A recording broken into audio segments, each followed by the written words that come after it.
Bonjour à tous, bienvenue à ce débat consacré à la jeunesse et à la citoyenneté.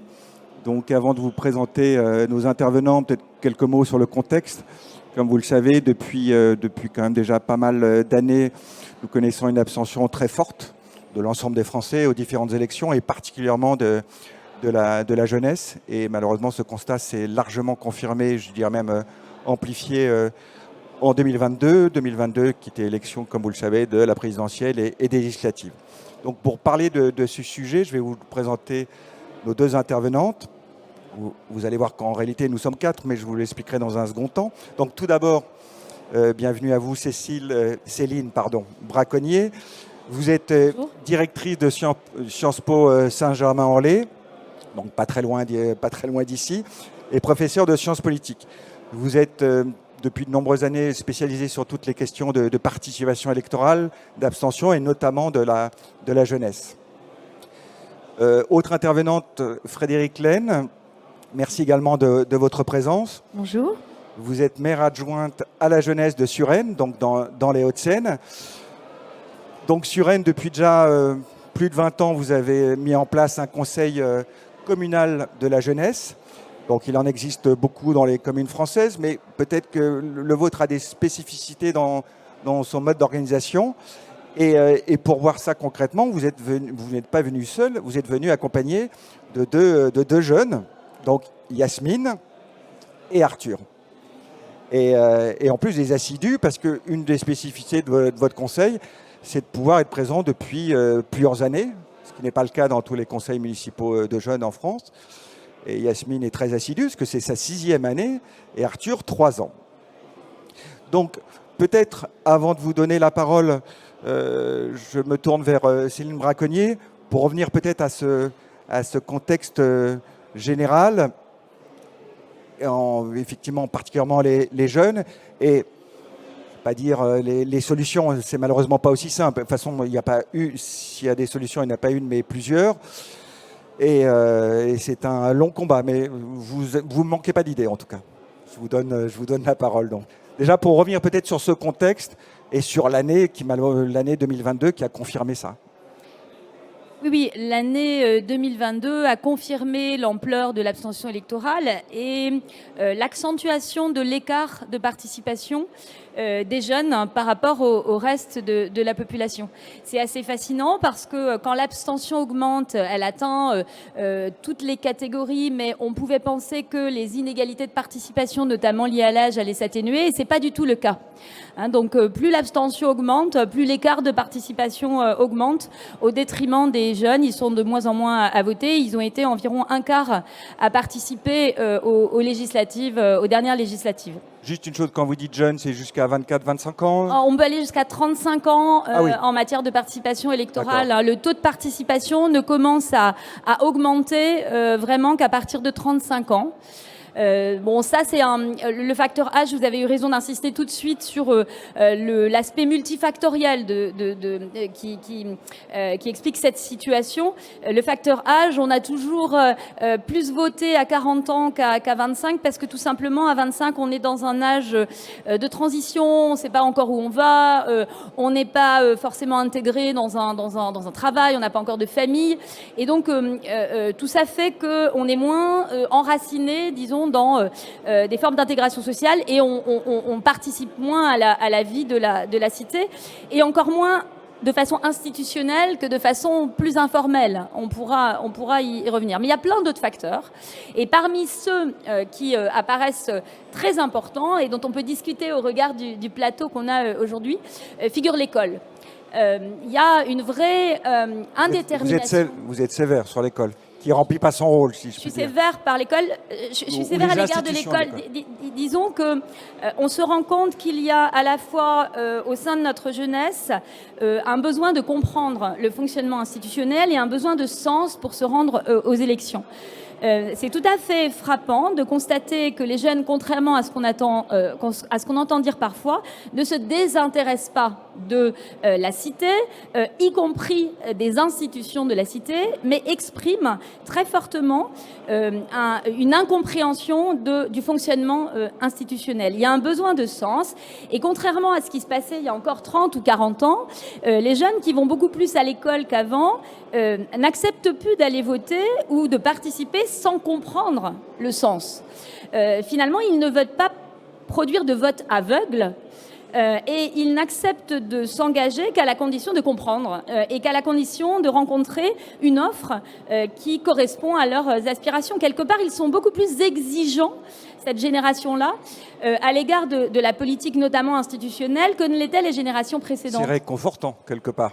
Il faudrait qu'on passe de 25 à 50 à 75%. Alors, c'est réconfortant, mais ça nous alerte très fortement. Il est encore temps de redresser la barre, évidemment, mais il faut se poser les bonnes questions. Répondre à cette aspiration à la compréhension. Et la compréhension, ça passe par l'école d'abord, même s'il y a d'autres espaces où les jeunes peuvent apprendre et comprendre en expérimentant les institutions, mais ça passe d'abord par l'école. Pourquoi ? Parce que l'école est obligatoire jusqu'à 16 ans, et donc c'est un moyen de toucher tous les jeunes, pas seulement ceux qui évoluent dans des familles grâce auxquelles ils vont être politisés plus tôt, pas seulement ceux qui accompagnent leurs parents dans les bureaux de vote dès le plus jeune âge, pas seulement ceux qui vont avoir la chance de participer à ces conseils municipaux de la jeunesse et autres expérimentations toutes intéressantes. Il faut viser l'école parce que l'école touche l'ensemble des jeunes.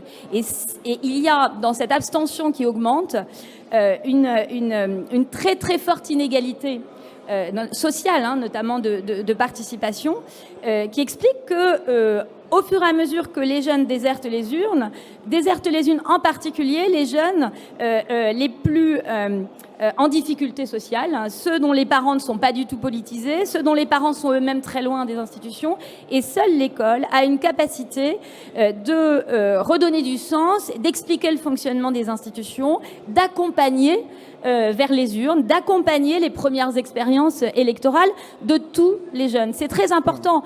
Notre démocratie, elle a vocation à être inclusive. On ne peut pas se résigner de voir que dès le plus jeune âge, dès la majorité, une grande partie des électeurs ne vont pas voter.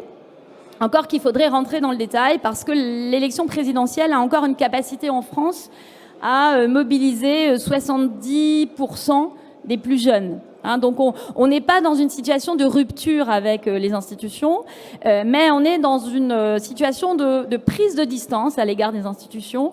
Et il faut se poser les bonnes questions et savoir comment on s'appuie sur l'énergie qu'ont les jeunes, sur l'envie de participer qu'ont les jeunes pour retisser du lien et que cette énergie, elle s'investisse aussi au bénéfice de nos institutions.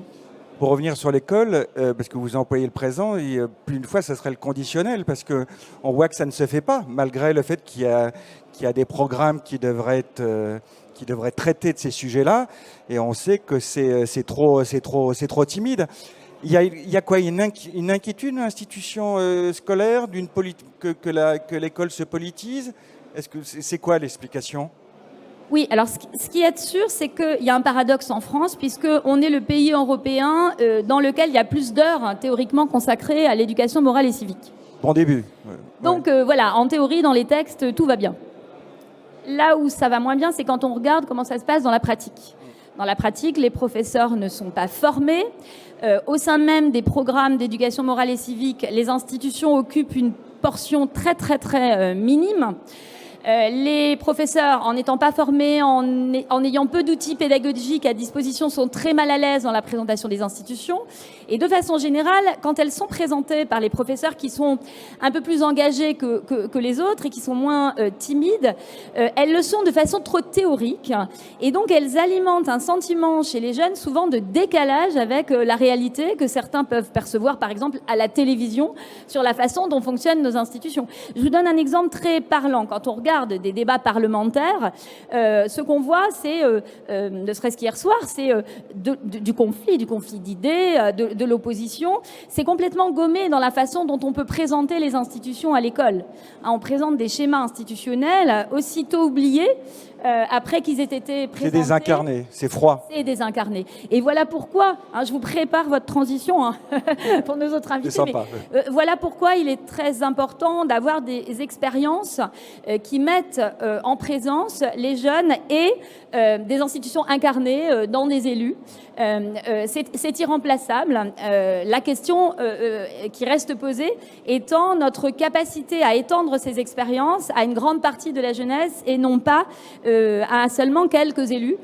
Parce que ce qu'on a aujourd'hui comme expérimentation pratique de socialisation politique, d'accompagnement vers la participation civique, ça ne profite qu'à quelques enfants et ça constitue en quelque sorte des filières de pré-recrutement des professionnels de la politique. Quand vous faites des sociographies du monde politique aujourd'hui, vous vous apercevez que la plupart de nos élus ont été délégués de classe et la plupart du temps plusieurs fois. Et donc, ce qui se passe, c'est très bien d'avoir des délégués de classe. Et il faut évidemment poursuivre. Mais quand ça ne sert, en réalité, quand ça ne se prolonge que par la préparation d'un petit noyau de spécialistes de la politique, il faut poser la question de la capacité de ces spécialistes, dont on a par ailleurs besoin, à entraîner les autres. Et donc, l'expérience accumulée dans les conseils municipaux de la jeunesse ou en tant que délégué de classe, elle a évidemment un sens, mais il faut travailler à l'entraînement du plus grand nombre et donc questionner le rôle qu'on laisse à ces élus enfants, à ces élus plus jeunes, notamment en dehors de la prise en charge plus globale de l'éducation à la citoyenneté pratique que l'école devrait prendre en charge. Merci. Je vous demanderai une réaction aussi sur ce que vous allez entendre. Donc Frédérique Lehne, comme je le disais, vous êtes maire adjointe à la jeunesse de Suresnes. Peut-être revenir quelques mots sur, je disais, ça a déjà plus de 20 ans, donc il y a déjà un historique. Donc je pense des adaptations aussi de votre conseil communal de la jeunesse.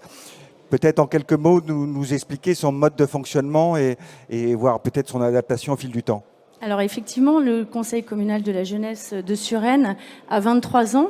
Il a été créé à une époque où très peu de conseils étaient présents dans les communes.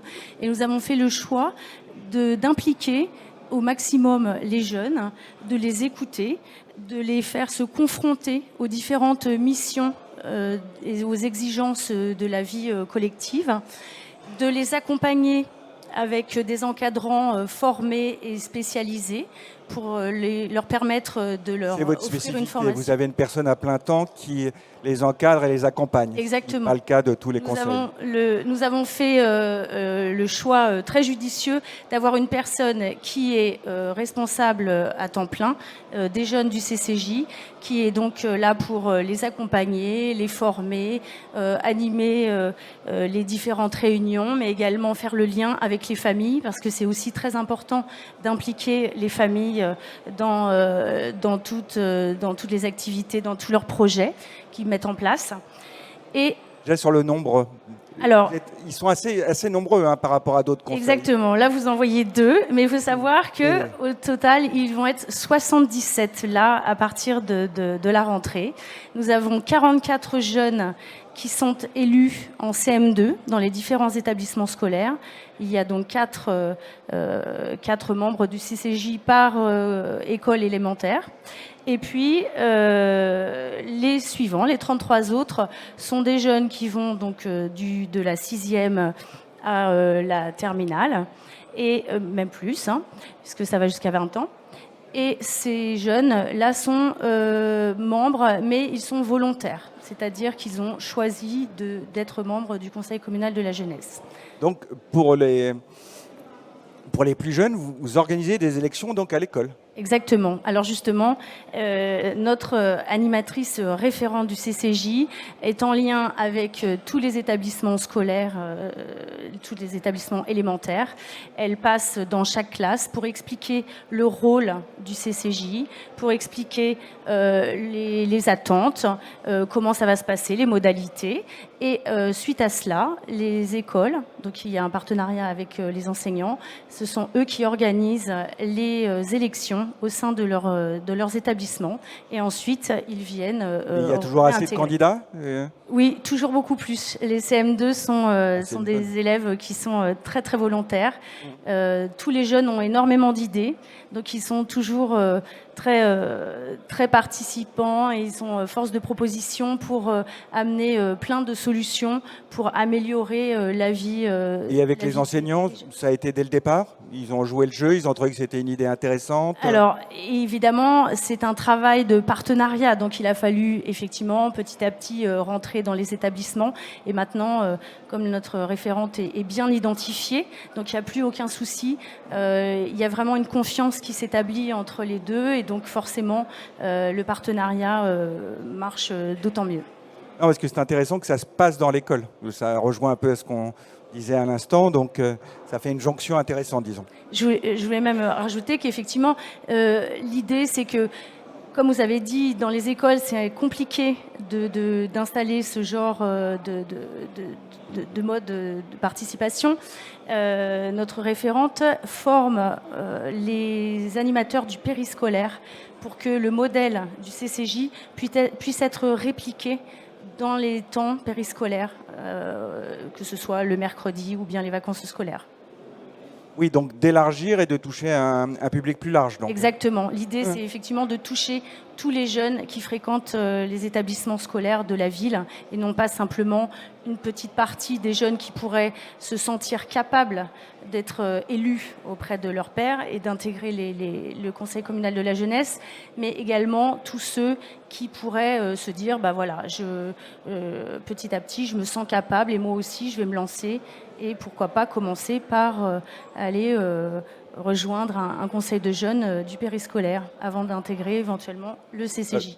Alors, l'idée de ce conseil communal, c'est évident que ça traite un peu de tous les sujets. Je sais que vous avez 5 commissions, donc, dont une sur l'environnement, la citoyenneté, art et culture. Mais au-delà des différentes thématiques, votre idée, c'est vraiment de forger une citoyenneté chez ces jeunes, excusez-moi. Parce que ça leur explique aussi le fonctionnement d'une collectivité, d'une commune, que les choses ne sont pas aussi simples que d'avoir un projet et de le mettre en œuvre. Après, il y a sa faisabilité, son financement, qui doit être voté aussi en conseil municipal. Alors, effectivement, l'idée, c'est que les jeunes soient au maximum confrontés à toute la vie d'une commune. Hein. C'est-à-dire que le projet, il est évidemment proposé par les jeunes, il est discuté, ils avancent sur leur projet. Et il y a effectivement du lien qui va être fait avec le maire, que ce soit avec aussi les élus concernés en fonction des thématiques abordées. Donc tout ça, c'est un apprentissage. Les jeunes apprennent la méthodologie de projet, mais apprennent également toutes les contraintes d'une collectivité. Comment ça se passe, comment est-ce qu'on doit faire, à qui on doit en référer. Et donc, ils rencontrent les services sur certains projets. Exactement. Sur certains projets, ils vont rencontrer les services sur place. Éventuellement, là, on a un projet sur des passerelles pour les écureuils. Eh bien, les services techniques de la ville sont présents avec les membres du conseil communal de la jeunesse pour établir avec eux l'emplacement, toutes les modalités. Peut-être un mot, parce que là, ils ont des écharpes. Alors, ce n'est pas la même écharpe qu'un maire ou qu'un adjoint. Hein. Mais expliquez pourquoi. Parce que dans le processus, il y a plusieurs moments dans l'année où ils vont rendre compte, si je puis dire, et échanger au conseil municipal. Et je crois qu'au début de l'installation du conseil, le maire leur remet ses écharpes. Exactement. Une fois que les élections des CEM2 a eu lieu, un séminaire de rentrée avec tous les jeunes est organisé. Donc sur une journée, vraiment, ils ont une journée complète dédié à le CCJ, qu'est-ce qu'ils vont faire. Ils vont commencer à émettre les projets qu'ils ont envie de mettre en place. Et à la fin de la journée, une cérémonie officielle avec Monsieur le maire qui va leur remettre leur écharpe devant leur famille présente, mais également tous les élus de la commune. Donc on a voulu que ce soit un moment institutionnel et vraiment quelque chose qui les marque aussi dans leur entrée dans la citoyenneté, exactement, pour qu'ils puissent comprendre que voilà, ils rentrent vraiment dans une institution et donc ils sont là pour apprendre également et comprendre tous les tenants et les aboutissants lorsque l'on mène un projet. Peut-être donner le micro, elle l'a déjà, elle s'est préparée. Yasmine, comme je disais, Yasmine, c'est déjà sa 6e année, donc elle connaît bien. Et c'est le début d'une longue carrière. Justement, juste une question toute bête sur cette écharpe. Est-ce qu'il y a une fierté de cette écharpe, au-delà de la symbolique ? Bien évidemment, d'avoir cette écharpe depuis 6 ans, c'est forcément une fierté pour moi et même ma famille de pouvoir représenter la ville, de réaliser des projets, de pouvoir incarner en fait cette image de la jeunesse dans la communauté et dans cette collectivité territoriale de ma commune, de pouvoir réaliser des projets qui nécessairement touchent tout le monde, que ce soit les jeunes comme les plus âgés, etc. Ma question aussi, c'est 77 jeunes dans le conseil. Est-ce que on sent qu'ils sont impliqués, au-delà des deux qui sont là, ils sont impliqués et passionnés. Mais est-ce que ça essaime au-delà ?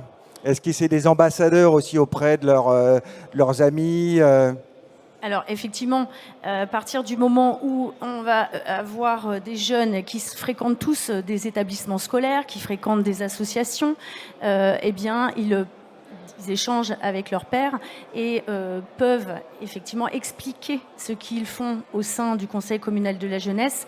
Et à terme, petit à petit, il y a des jeunes qui viennent, qui intègrent le Conseil communal de la jeunesse parce qu'ils ont entendu parler de ce qui se passe, ils ont entendu parler des différents projets qui peuvent être mis en place et ça donne envie effectivement à d'autres jeunes de pouvoir s'impliquer également. Et justement, par rapport à... allez, je vais donner la parole à Arthur parce qu'il va se sentir défavorisé. Alors, Arthur, il a 12 ans et c'est déjà sa 3e année. Donc, il va rattraper Yasmine dans l'assiduité. Alors, je sais que c'est dur de se projeter. Tu as 12 ans, mais est-ce que tout ce travail-là, on a sa majorité à 18 ans, est-ce que ça te donnerait envie de continuer, peut-être en étant candidat sur des listes municipales Est-ce que tu as envie d'un prolongement comme ça, t'y penses, ou c'est trop tôt, chaque chose en son temps? En fait, j'y ai pas vraiment pensé sérieusement, mais en fait, je me suis inscrite au Conseil communal de la jeunesse parce que j'étais très intéressée pour voir tous les métiers des personnes comme ici. On voyait tout ce que les personnes faisaient. Mais je ne me suis pas encore vraiment projetée dans le futur pour savoir si j'allais faire de la politique ou pas. Yasmine, même question.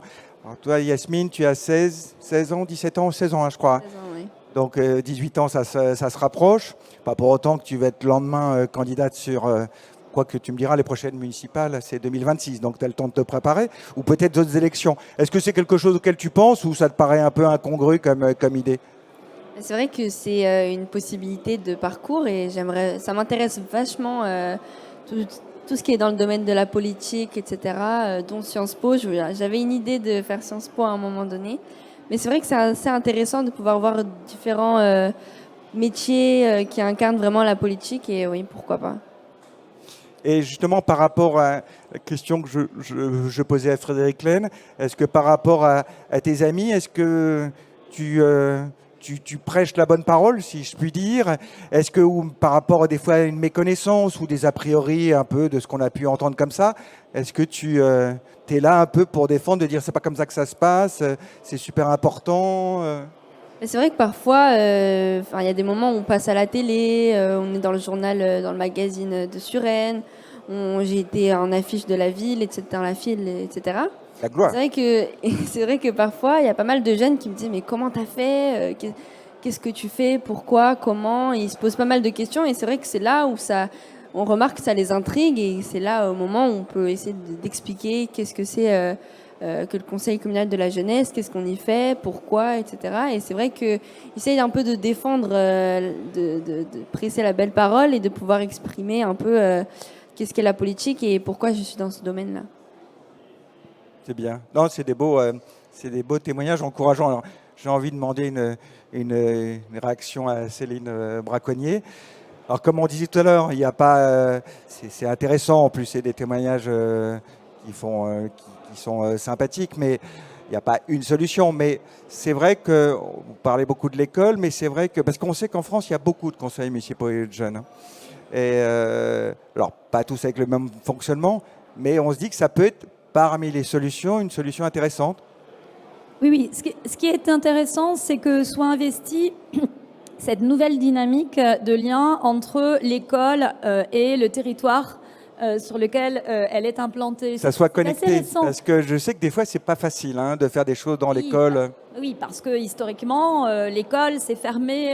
Voilà, c'est un espace déconcentré du ministère de l'Éducation nationale, chaque école. Et aujourd'hui, c'est assez différent. Les écoles s'ouvrent à tous les échelons. Les lycées s'ouvrent, les universités s'ouvrent sur leur territoire. De plus en plus de liens sont tissés entre donc les élus et les institutions d'enseignement.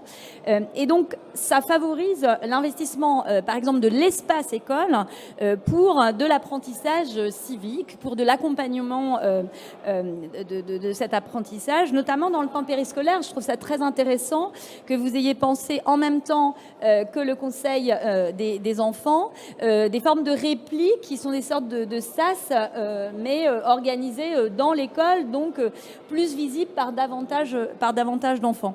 Dans tous les cas, c'est intéressant. Ce qu'on voit, c'est que même dans le cadre de l'éducation morale et civique, ce qui fonctionne, ce dont les jeunes se souviennent, c'est quand ils rencontrent un élu ou quand ils voient un film et que l'institution est incarnée, qu'ils assistent à des débats parlementaires, municipaux, dans n'importe quelle arène institutionnelle, et que ça se traduit assez concrètement. Ça, c'est un premier élément. On sait qu'il faut aller vers de l'apprentissage beaucoup plus pratique. Et que ça les concerne au quotidien. Oui, là, je pense qu'ils se rendent compte, ils ne savaient pas. Ou des fois, on se dit c'est l'État, ou on ne sait même pas qui c'est. Oui, là... alors, moi, j'avais envie de demander à Yasmine et à Arthur s'ils avaient un exemple qui les avait particulièrement marqués d'actions à laquelle ils ont été associés en tant qu'élus des jeunes de leur ville. Voilà, pour qu'on se rende compte de ce qu'ils font concrètement dans ce super. conseil. Bonne question. Et après, malheureusement, on va, je crois, finir par ça. Yasmine, peut-être? Eh bien, moi, c'est vrai que je participe pas mal à des collectes solidaires, donc en lien avec des associations comme les Restos du Cœur, la Croix-Rouge, etc. Et c'est vrai que c'est l'un des projets qui me tient pas mal à cœur parce qu'on peut... sans nous forcément donner, mais propager l'idée de donner, propager l'idée de collecter pour des fonds et pour donner. Et je trouve que c'est un beau projet et que ça me tient vraiment à cœur parce qu'on le fait assez souvent, on le renouvelle assez souvent et ça marche très bien. Et Frédéric Lehne, vous me disiez que souvent les jeunes qui sont passés ou qui sont encore dans le conseil, souvent il y a un engagement associatif. Alors, c'est pas forcément celui dont tu parlais à l'instant, mais que ça les booste aussi à s'engager dans une association, d'avoir cette citoyenneté, c'est ça aussi. Hein. Oui, tout à fait. À partir du moment où ils ont pu mener à bien des projets qui se sont investis aussi bien en temps, c'est-à-dire que ça leur demande beaucoup de temps. Ils ont des réunions, ils sont très présents sur le terrain. Ils gardent, même en quittant le Conseil communal de la jeunesse, ils gardent cette culture du bénévolat, de l'engagement. Et on les retrouve évidemment beaucoup plus dans des associations ou autres lorsqu'ils sont à l'âge adulte ou même plus tard. Et peut-être un mot, Arthur, parce que tu avais été aussi questionné. Est-ce que tu penses à quelque chose de précis sur lequel tu sens que tu as eu un peu de prise J'ai beaucoup apprécié quand on a travaillé avec le Mont Valérien et la crypte du Mont Valérien. Par exemple, l'hiver dernier, on avait nettoyé l'esplanade du Mont Valérien un matin Et toute l'après-midi, on avait accueilli les personnes à la crypte pour faire visiter ce qu'on voit presque pas parce que c'était que quelques jours après l'inhumation de Hubert Germain dans la crypte. Et donc,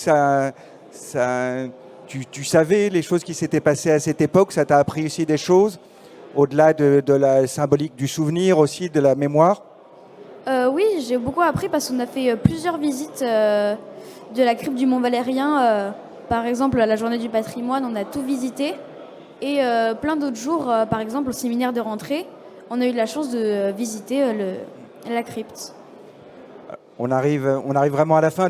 Un dernier mot, parce que je vous ai vu, vous vouliez avoir une réaction, Céline Braconnier? Non, je voulais dire que ces expériences fonctionnaient aussi comme des incitations à l'engagement des jeunes et rappeler que les chiffres sont quand même pas extraordinaires sur le bénévolat, notamment pour les plus jeunes.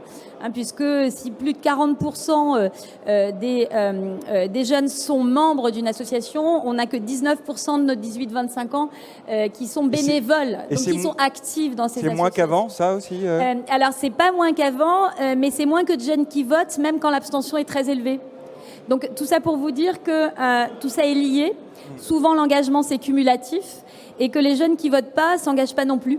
Oui. Donc il n'y a pas de substitut à l'engagement électoral et à l'engagement institutionnel. Il faut penser les deux ensemble.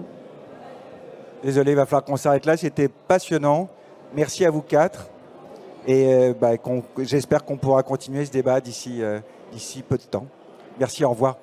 Merci. Au revoir, merci. Au revoir.